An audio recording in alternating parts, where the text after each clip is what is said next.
My pleasure to be here. Hello to all the Rhode grads and alum. I was speaking with Karen, letting her know that I think back on my degree in journalism and speech with a minor in PR, not really knowing what I wanted to do when I grew up. Fast forward, got my master's in communication, and what I'm doing now is really a nod back to what I learned about asking good questions and telling a story. And that's what I want to go through tonight as far as talking about what's in your career toolkit and how are you telling your story and how is it being used, within the world of artificial intelligence and application tracking systems.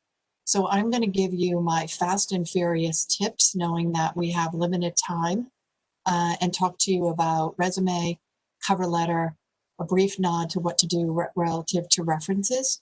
And then Karen is going to be kind enough to use her LinkedIn, that we're going to do some real-time review of the things that are important and how to maximize and optimize that for you. Sound good? Very good. Okay. Well, so if you want to start. Now share, yes, let me get the presentation up. And we are all set, and we are on the cover page. Wonderful. So I told you a little bit about me. This night is about you. So I want to get again to our agenda being the 4 things of resume, cover letter, references, and LinkedIn. And I'll start with resume. So the resume is your first introduction to an employer. And a lot of people will use a resume as a one-size-fits-all, and it really needs to be targeted. It needs to be keyword rich relative to that job. So in number 1, I'm giving you what I use with clients, which is when you see a job description, I want you to open up the tool worditout.com. It's a word cloud. So what it does is the words that appear the most frequently are the largest. And those to me mirror what an application tracking system does within any portal that you might apply via a job site. And then I want you to put your resume in there. So if your resume is about marketing and social media and measurement, and you're applying for a job that says a digital content creativity, you can see from a keyword perspective that they'll be opposite, even though you're thinking marketing is marketing, which is not the case. So in the world of job application tools and application tracking systems, you need to be smarter than artificial intelligence, and you need keywords to help you. So that number 1 tip of using Worded Out is a really good one, so that you understand how to then work on the content that matters. So you want to have that clear visual. And as you apply to different jobs, you might see the consistency of different keywords, but from a resume standpoint, if that's your only tool and you're going in with Apply Now or via a job site, you need to make sure that you give yourself a fighting chance in a really crowded space to tell your story. And Worded Out will be a tool that will help you filter and get those keywords known and then talk through that. Number 2, you really want to make it simple and easy to read. Many people get attached to their words emotionally. Like you have years of experience, whether you're a new grad or someone who might have graduated when I did in 83 and 04, and that you have a lot of content that you want to share. Resumes need to be clear, concise, straightforward. An average recruiter or hiring manager spends 6 to 30 seconds to review a resume. That's all you have. So you need to make sure that what they read in that top fold, which I talk about in number 9, if you were to think of your resume in the context of an 8.5 by 11 piece of paper, and you were to fold that in half, that's your top fold, and that's what sells you. That needs to be the important information relative to your contact info. Don't forget your LinkedIn URL, your email, your phone number, a narrative relative to your professional summary, and your key skills. That should be all up top. And a lot of times what I see is people will tell you what they did, but they won't tell you what they did well. So that's where number 3 including the numbers and quantifiable results, are really important. Metrics matter. So I can hire, or I might even be able to use artificial intelligence to be able to do basic processing. But I need that analytical, critical thinking. And I need to know that what you did got results and what those results are quantifiably. And some people struggle with, I don't know what numbers to tell. So a simple questions that you can answer is how many, how much, how often. You want to have the most important information first. So chronologically, you want to start with what you're doing in 2020. There are some times that you have a gap in employment. Perhaps you did volunteer work. Perhaps you were working on an advanced degree. Perhaps there was a health issue or a family matter that you were taking care of. You want to be able to note what that experience is and put the most important things first. Many people feel that you have to be chronological, which is the proper format. But if you're changing careers, sometimes you need to pull content from a prior life to the top to show relevancy. So don't be afraid to mix it up or think that you're breaking the rules. Like, this is your advertising for you, so make it your own, but make it relevant and make it something that an employer, recruiter will read and understand. You want it to be active language as well. And you don't want to overuse some language that you might find, in a lot of templates. If you're strategic and you manage multiple priorities well, or you've directed or led, skills that are being hired for now are related to teamwork, communication, leadership, and being able to use data to drive decisions. So if you've done things like that, think about how it relates to the role and use active language. Calling out those important achievements, those notable accomplishments. Again, don't make it what you did, make it what you did well, and use those quantifiable results to tell the story. I like to use font-wise Arial Narrow 11. I like that because it gives me the most room within a 1.5 margin, top and sides. A lot of people will use Times New Roman. I'm seeing Calibri now. Make sure you don't use something that artistically speaks to you, but isn't readable on anyone else's general formats. You don't want to knock yourself out because you have something. And another tip is don't have any hyperlinks. So don't have a hyperlink to your LinkedIn or a website or any of your work. Those come in as foreign objects within your resume and don't get read by the application tracking systems. And again, we're trying to bypass AI in order to make it through. And number 8, proofread, edit, then do it again. As a journalism major, I can tell you that I was taught that we would read backwards. And when you read backwards on a line, you usually pick up things. So do that for yourself. You get one impression, one chance to make a first impression, so make it a good one. Okay, cover letter. I often get asked, do cover letters even matter anymore? And my response is, good ones do. So when you see a job application that has cover letter optional, you should write it. You should find another avenue to tell the story. Because you are storytelling, you want to think about it from the standpoint of, what is your story? How are you aligning for that brand? So if you're going for a job at local employer CVS, you could start with, you're a CVS rewards member. You appreciate the, product variety, and you're loyal to that brand. And that's why the blank, blank, blank position interests you, because the mission of the company aligns with you. There needs to be some hook. You got to nail the lead. You got to get them at hello. When you're writing it, it's best to have a direct contact. You can usually find them via LinkedIn. Sometimes on the job itself, it'll have it. Sometimes you can do a Google search and find it. But at a minimum or worst case, you'd want to put Dear Hiring Manager and the company name. You don't want to have To Whom It May Concern or Dear Recruiter. You want to demonstrate that you took a little effort to find somebody, and that demonstrates your competencies as well. And after you do that lead, then you want to explain what you'll deliver.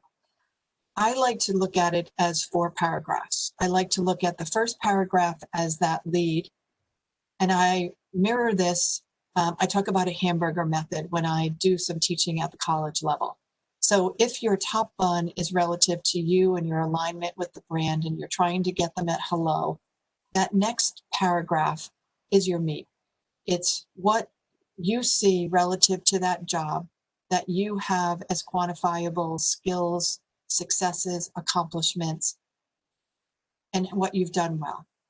Then that next paragraph is, still layered in with the lettuce and the tomato and the secret sauce, and you're sprinkling in your personality and some conversational tone.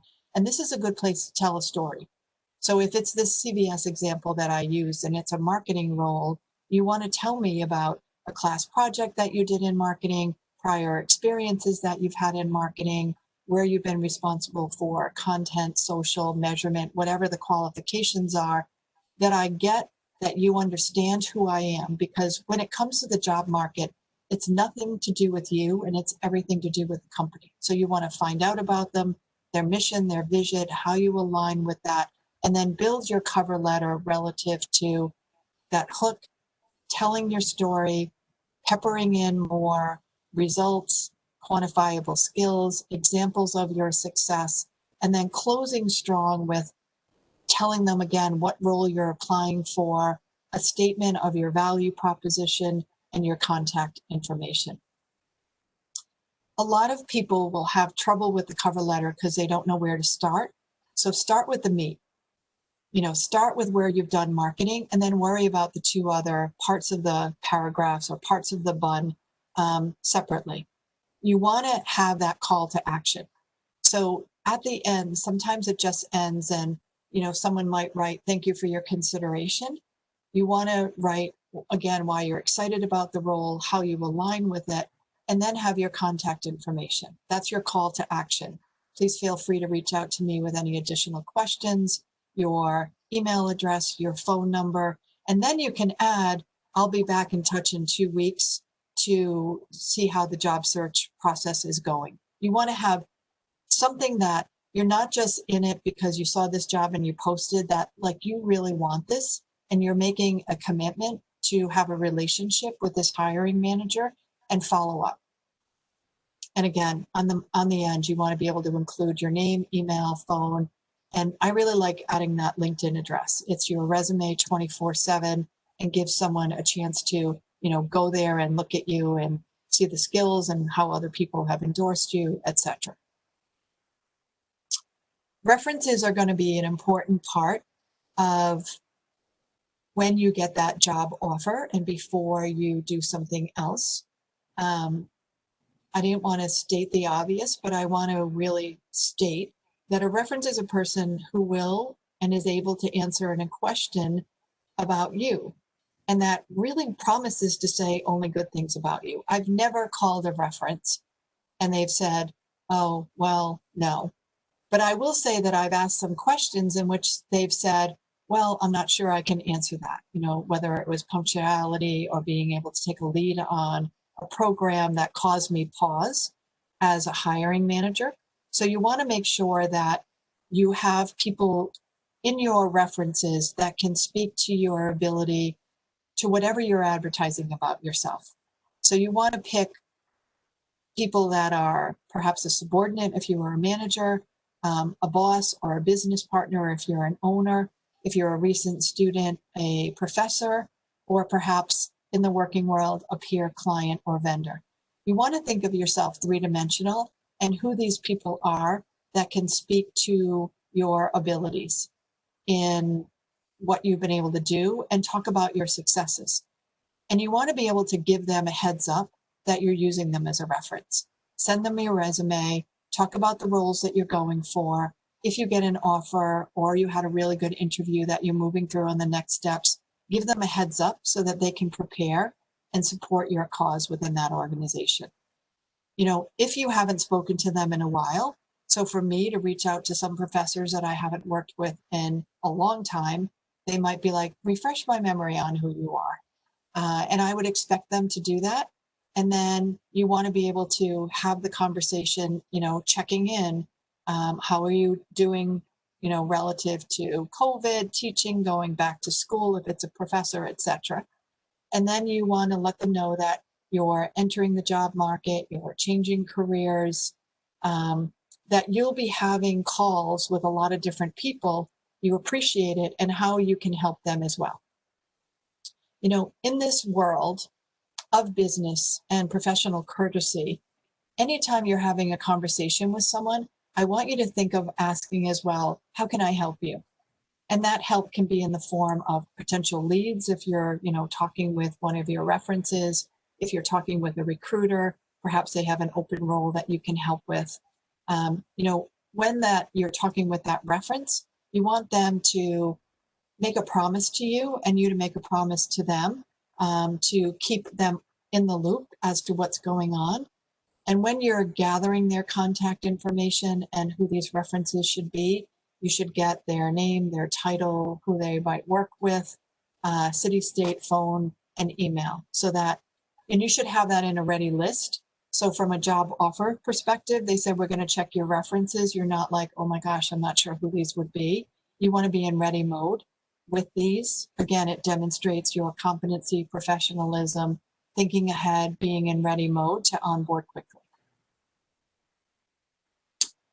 And next, we're going to get into LinkedIn, which is my favorite of all tools within the toolbox. I like that it's very dynamic, that it changes all the time, and that it is such a great, powerful source of information, content, and contacts.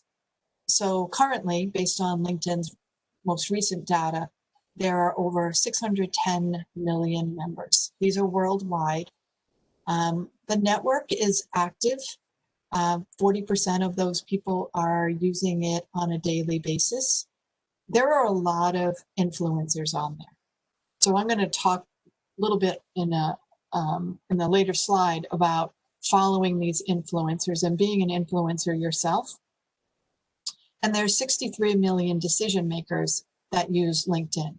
So that gives validity as well to the fact that this as a tool by itself is used by people in powerful positions to have a voice, make a statement, contribute to conversation.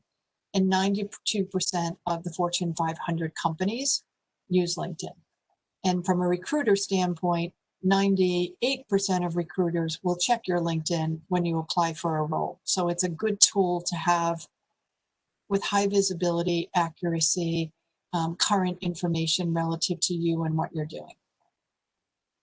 So Karen's been kind enough that we're going to look at her LinkedIn as a source of looking at this live. I find when I talk about LinkedIn using slides that my audience gets very anxious and wants to be looking at their LinkedIn. So we're going to do that for you now.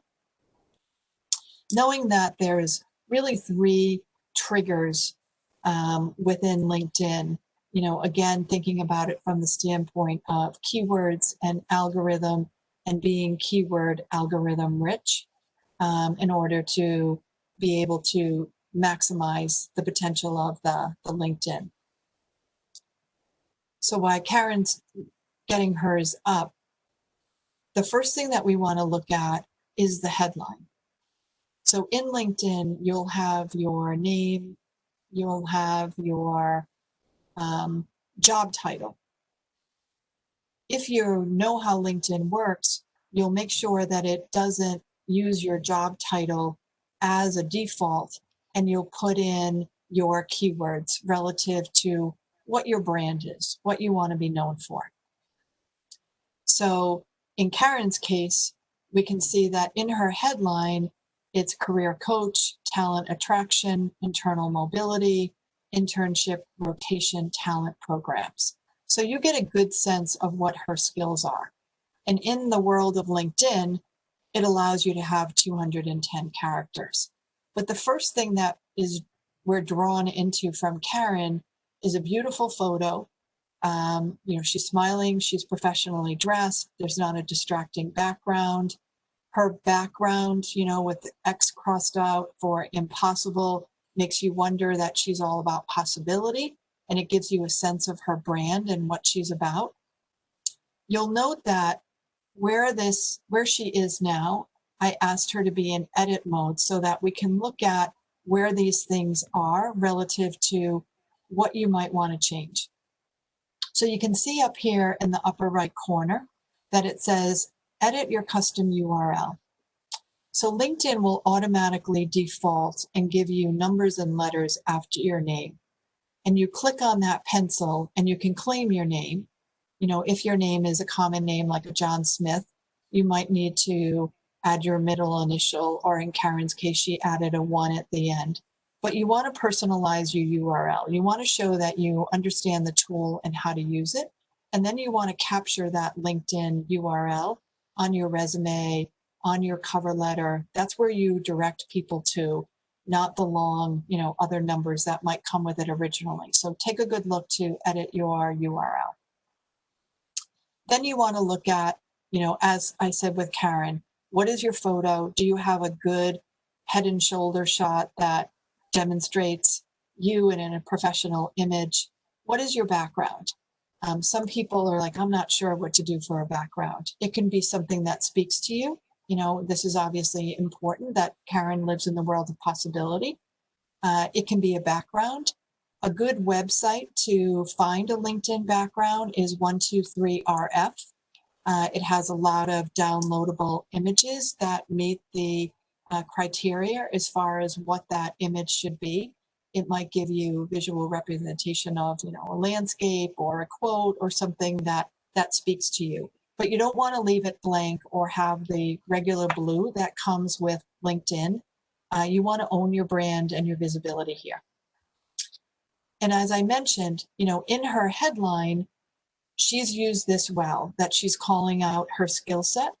LinkedIn will give you 210 characters. So you want to play around with this, that you want to make sure you're telling your story and that it's not defaulting to your job description. As you move down, you'll see that the next section is the About section. So this is where you really can tell your story. This is 2,000 characters.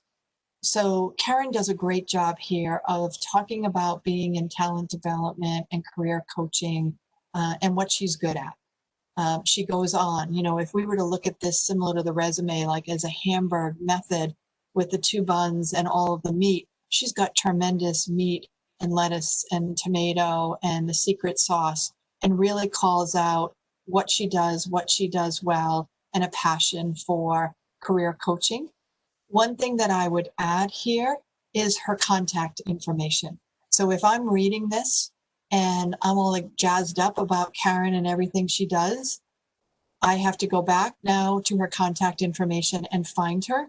So a good addition would be, you know, to reach out, please contact me at blank email. As another way to make it easy for that reader to just like go to the email and say, I like everything that I see about you, you know, via email, and perhaps send a job description or an opportunity. You can always go to the contact information up at the top in your headline to figure out someone's email, but that would save them a step if we did it here. And then the next part that really feeds the algorithm is the skill set. So as you move down, I want you to think about this from a branding standpoint, and you want to be consistent. And if we were to put this content and word it out as well, we would want to make sure that career coaching, talent attraction, retention are words that come up for Karen again and again. When we go down to the skill sets, we want to make sure that the skills that she has as her top 3 are matching what she has within the headline and within the About section. So you can see she does a great job within her experience of telling the story. This can also be a place if you want to make note of those notable accomplishments with quantifiable results. You know, people read this as a resume with a lot of the jobs on LinkedIn now. being, apply now. They're using this as content. So, use this to your full opportunity. And then the skill sets is where I want to get to now, Karen, if you can scroll down to the bottom. And we want to make sure that the top 3 tell the best story relative to her. And those top 3 are usually endorsed by your network. And you can rank order these so that you get to tell your story. So Karen's top skills are career development, leadership, and training. And you'll note that it's in rank order. So the 41, 36, and 30 shows how many times she's been endorsed, and that's how it ranks. So it corresponds to what we heard relative to Karen. But Karen, if you'd be so kind as to go into the pencil within this edit mode, I just want to show a quick thing here, that sometimes our skills are endorsed by our network and we're like, well, I don't want to be known for that. I'm trying to change industries, or the keywords are more in another realm. You can see how there's a trash can and a push pin. You can only have 3 top skills, but if you want to change those out, you can unclick the push pin and put another one in and start to brand yourself that way. So within her contacts, she can go through and look at who has endorsed her, endorse them back, and start to grow her network that way and create more of synergy within her brand. Speaking of contacts, I want to show you a real quick thing, knowing that we're running out of time and I want to give you time for questions. So when you go to My Network, so we can see that she has 1,255 connections. So she's a super user. By the qualifications of LinkedIn, once you hit 501, you're a super user. So when we go into, if you could just open your connections 1255, Karen, many people are like, I'm not sure how I grow my network or figure out who to talk to. So if you'd be so kind, Karen, to go into search with filters, then go into all filters. This tells us Karen's network. So in her first degree connections, they're in the US, in Providence, Hartford, Boston, New York. They currently work at Schneider, Voya, URI, Schneider again. If you go down, Karen, you can see the past companies that they represent are Schneider, Aetna, CVS, and APC, Schneider Electric. And the schools are URI, UConn, Bryant, Central Connecticut, etc. So you can see within these filters that if you were like, all right, I see a job at Schneider, I want to go into all of my contacts there, you can filter by doing this, looking at where your current network is and then filtering by any of these areas. If you go back up, I want to show you that by just clicking the second degree connections, what happens to her 1255? So if you can hit apply now, Karen, you can see that 1255 becomes 361,000. So you can blow up your universe from the standpoint of the underneath the head, which is underneath the name. You can see that if Karen wanted to connect with Peter Church, who is Chief HR Officer, she has 18 shared connections that she could reach out to that says, David, I see that you're connected to Peter, wondering how you're doing and if you know him well enough to make a warm introduction for me. One thing I want to note as well, you see how David has the green ring around his name? LinkedIn made a recent change within their campaign of open to work. So if you want to publicize that, the advantage is on Google, if someone were to go in and put open to work, you would appear with all of the people that are doing that. And with many millions unemployed due to COVID, many people are doing that. If you're interested in doing that, Karen, if you could go back up where the headlines section and where you make visible to recruiters your employment, there is an area there that LinkedIn added probably in the beginning of July. So if you go back to LinkedIn, right? We've already edited our, and go to the home page. Yep. So I hope you see her doing this live and following the points. So where it says hashtag open to work, that's a hashtag that I recommend following, as well as hashtag hiring, I'm hiring, we are hiring. But in this particular area, if Karen hits the pencil for open to work, you can see that it says immediately I'm actively applying, or flexible I'm casually browsing. And then when she scrolls down, right now she has it set on share with recruiters only. If she were to hit that drop down arrow, you'll see now that you can share it with all LinkedIn members and add that open to work. And sometimes LinkedIn will serve up this content that you can say, hi, just letting my network know that I'm open to work and blank, blank, blank. Or you can put a personal message. You know, many people are saying, unfortunately, due to COVID, lost my role, here's my expertise, appreciate you sharing any opportunities or network with me. So wanted to make you aware of that, especially if you're on this call because you're in transition and open to work. The flip side of this is there's some people that feel that looks too desperate.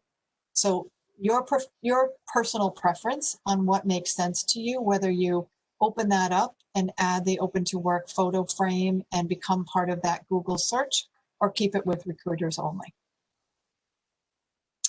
I wanted to spend a couple of quick minutes to say, I want you to think of yourself as a subject matter expert, and I want you to think about who are influencers in your network and who you might follow.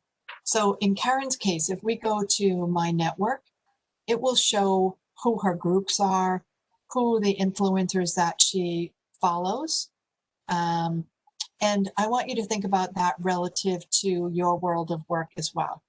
So Karen is into URI and women and career and a premium member and an alum of Schneider Electric. So the positive thing as you're starting to grow your LinkedIn is looking at, you can put in the search bar any of your areas of expertise. So if we wanted to know about diversity recruiting and we went into the group that Karen's in, from the standpoint of expanding your network, you can see that as a member of this group, she now has access to 16,766 members. She can go in and look at who these members are and start a conversation. Content posted within this group, she can like, comment, and share, which helps her to have content to publish. One of the last things that I want to talk to you about is having a voice in this space relative to starting a conversation, liking, commenting, and sharing content, creating a post. So if Karen wanted to create a post, she could do it right here. She could have a conversation about, you know, we're into August, how's the job search going? And people might respond to her. She could use relevant hashtags of hashtag open to work, hashtag hiring, hashtag job search, hashtag recruiting. And then those hashtags bring in a bigger audience. So I want you to think about you and your subject matter expertise and using LinkedIn for the purposes of posting and publishing. And I talk more about this in the slides that Karen will share relative to expanding your network, following influencers, having a voice, publishing, posting, and really using all of the tools of LinkedIn strategically relative to content, keywords, and algorithm rich.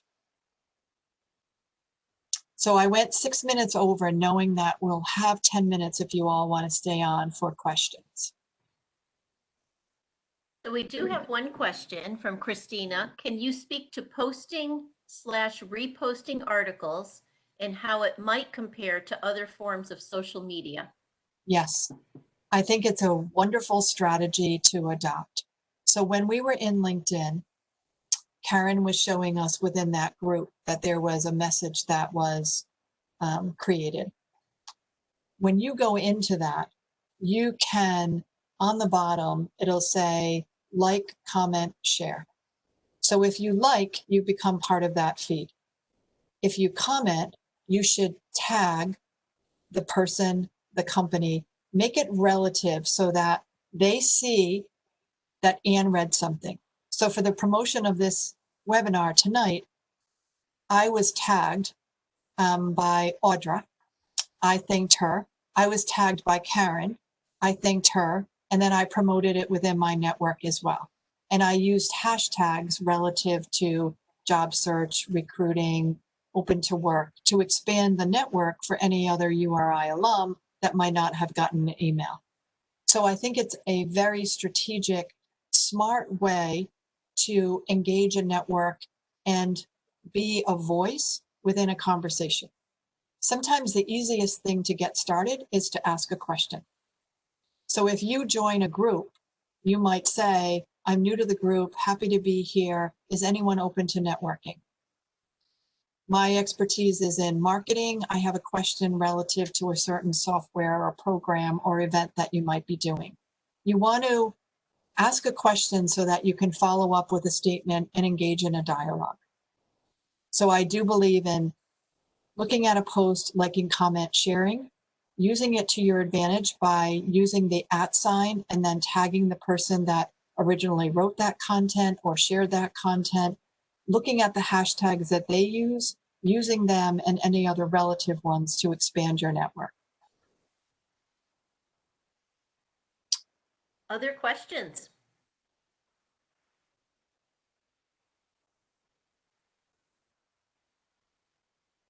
Anne has terrific depth. Please ask. I'm happy to answer anything that is on your mind is probably on some other participants' minds relative to, you know, how to get started, what to say, what to ask. So we have a question about recommendations for a writing sample. What type of material is best and how long should it be? Great question. You want to think about what's in it for them.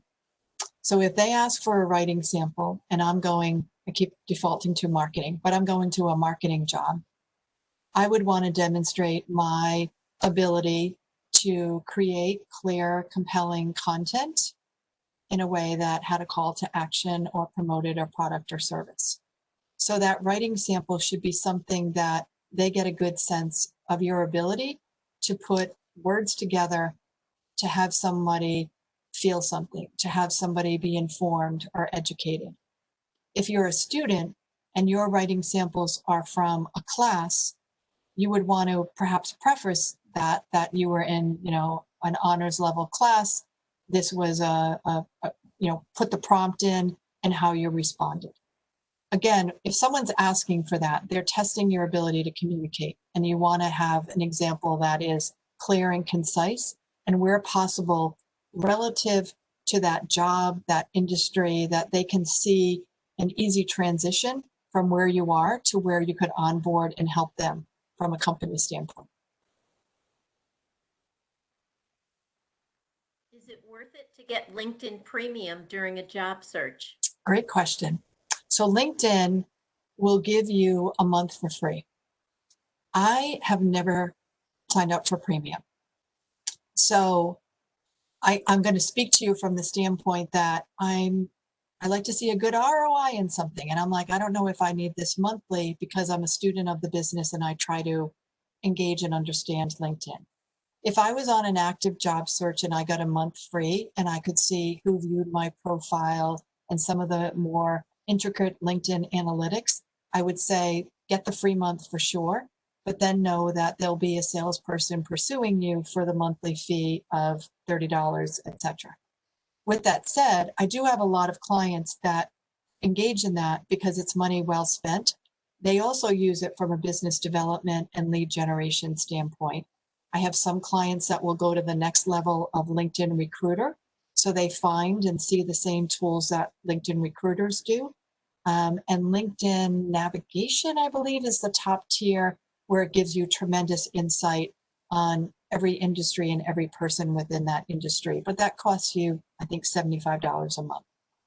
So I want you to determine that response with what will yield a positive ROI for you and what's your immediate need versus future need. When you do have LinkedIn Premium, and I would agree to get the first 30 days and just make note of when that 30 days would be over, it does allow you to reach out to recruiters, or if you found a contact in an organization that you wanted to introduce yourself and ask a question. So you have up to 7 premium emails that you can send. And also for those 30 days, you would have access to LinkedIn Learning, which is quite a library of learning opportunities that I'm very impressed with. I would say I echo that and promote that as well. LinkedIn has stepped up in such a big way to be a tool and responsive to people now in this job search mode. And any certificates that you can get that you can further promote via the LinkedIn Learning gives you another conversation point within your brand and telling your story. So I totally agree with that. And I would say from a LinkedIn standpoint, you know, you're on this call tonight as URI alum. Definitely use LinkedIn, you know, that you go to the University of Rhode Island homepage, you go into alumni, and you filter by year, by major, by where they might be working, city and state, by industry that they're in, and find some people to connect with. I will say that alum are usually very receptive to helping other alum where they can, at least be a conduit to a conversation or a networking opportunity. Terrific. Other questions? Don't be shy. Anything that's on your mind.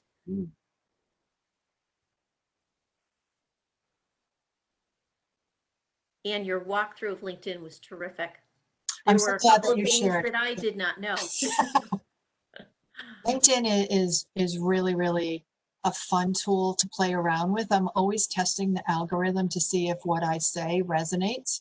And sometimes it'll surprise me, but for the most part, it will feed off of the headline, the about section, and the skills. Recruiters will use those 3 areas as well as, you know, what your education is and years of experience and perhaps job title from a search standpoint. So when you go into job search function as well within LinkedIn, my other tip would be make sure you're looking for roles that are remote. Many companies now have already told employees that they're not going back to a physical building for the rest of the year. Google extending that to December of 2021. So your opportunities to be where you are and work are increased due to an unfortunate situation, but it's also a great opportunity to expand your search if it's only been on a local level. That in your job search, make sure you include remote and virtual as part of your search criteria. Great point. We have 2 really good questions here. First, what are your views of sharing other forms of social media with potential employers? Oh, danger, danger, danger. It depends on what it is. If you can delete any references to red Solo cups or any inappropriate pictures that you might have been tagged in Facebook that you're not aware of, then I would say Facebook is okay. But Facebook for me is a place that you should keep private unless this role was for Facebook or for a company that needed you to promote it. You'd have to clean up your content and make sure that you're representing your best self and there's not something there to tarnish your image. Instagram, you have a little bit more control on. Pinterest, Twitter is another danger zone that, you know, can have a lot of content that gets out of control real fast. So again, I would ask you to audit for yourself that is it the best representation of you rather than opening up to anyone. It's a good talking point, though, that everything that you have should be in private mode and not a place where a recruiter could go and search your name on Facebook and see this weekend that you had a really good time. I will tell you a quick story if I can. that I had an employee that was offered a role subsequent to reference check and background check. The recruiter did a background check on Facebook, and the client had retweeted inappropriate song lyrics relative to women. And the role that she was going for was in a domestic abuse hotline, social media role. And her offer was reneged based on poor judgment. So anyone can make an impression, and you want that first impression to be the best, and that your social media and content is secure and the best representation of you. And then next, I've seen some funky resume layouts. Are those liked or not by hiring managers? It's a really good question. I would say that think of the hiring manager as maybe the second or third person that will actually see it. And we have to get past the chat bots, and we have to get past AI. And AI does not read any hyperlinks. It doesn't read a line. It doesn't read any insert or content that is not pure fonts. So if you're going to send it as a PDF and you're doing all these visual funky layouts with photos and graphs and, you know, rating your competencies, I'm okay with that. But you want to make sure that it's an image that can't be distorted and can be read on the other end, knowing again, it's usually artificial intelligence, then a recruiter, then a hiring manager that you're getting through before you get an interview or before you get an offer. So you have to make it through that pipeline, and anything that would distort an image from just black and white text that's a normal font and point size sometimes can get you in the no pile without you even knowing it. So I would use it with caution, knowing if you have something pretty and it reflects you, to make it a PDF so it's not an image that can be changed. And next question, how do I get people to endorse me? So a good way to do that is to endorse them first. You could reach out to them and let them know that you're updating your LinkedIn and talking about your competencies so that the LinkedIn algorithm will help talk about you in those areas of strength.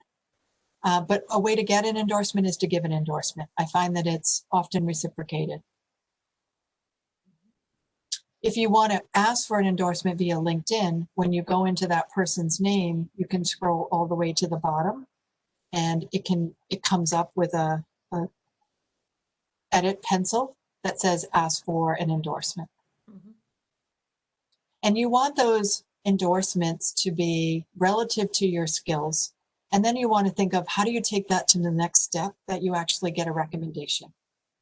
You know, from a branding standpoint, and we saw it in Karen's, she has a lot of people that have said how great she is across a myriad of her skill sets. And that's what you want. You want like this third-party endorsement of who you are relative to your brand and what you could do for a client, company, project, etc. This is a terrific group. You have hung with us, and we're almost an hour, and I'm sure Anne will take another question. So are there additional questions? You're gonna get off of this call and you're gonna do what first, and then you're gonna be like, oh, what did she say? Any other questions?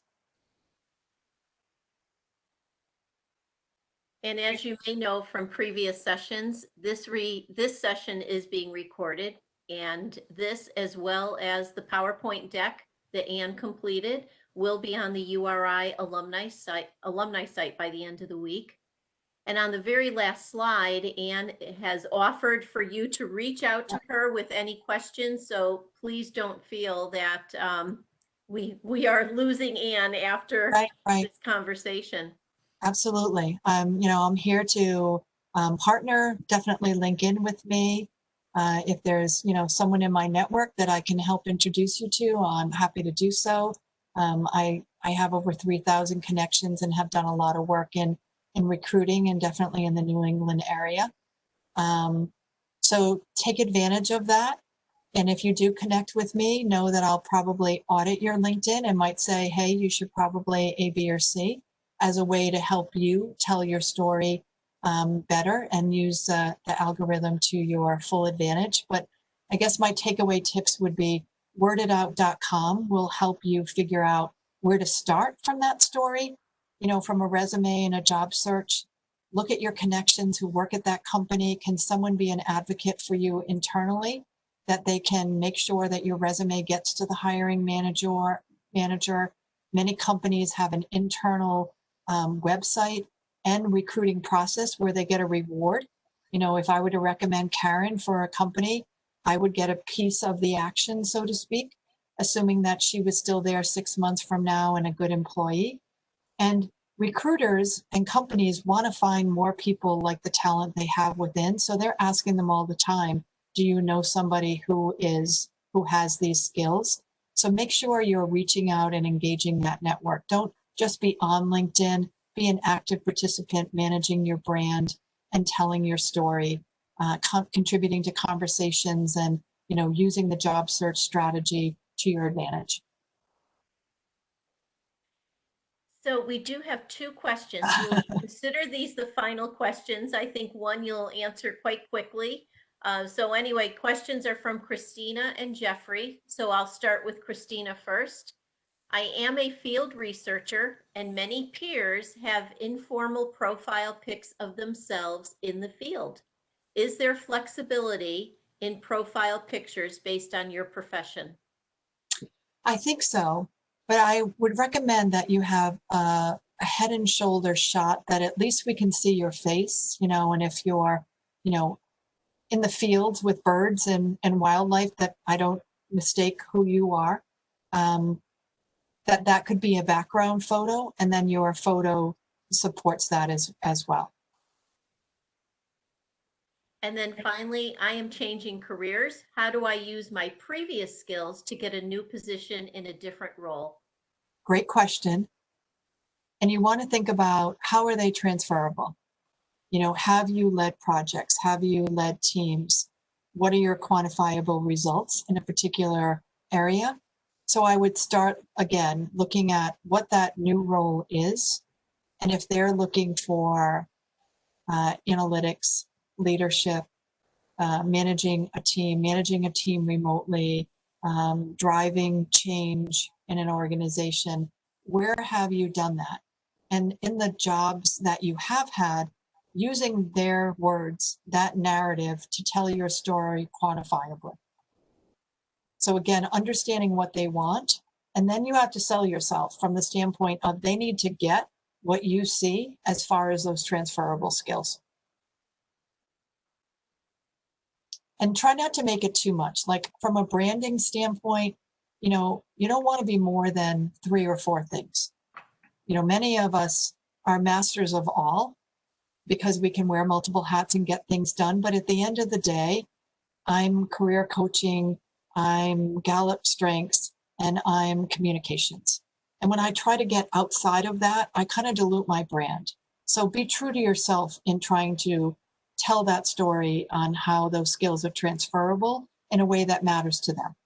So I like to start with the end in mind. What's their job description? What words pop?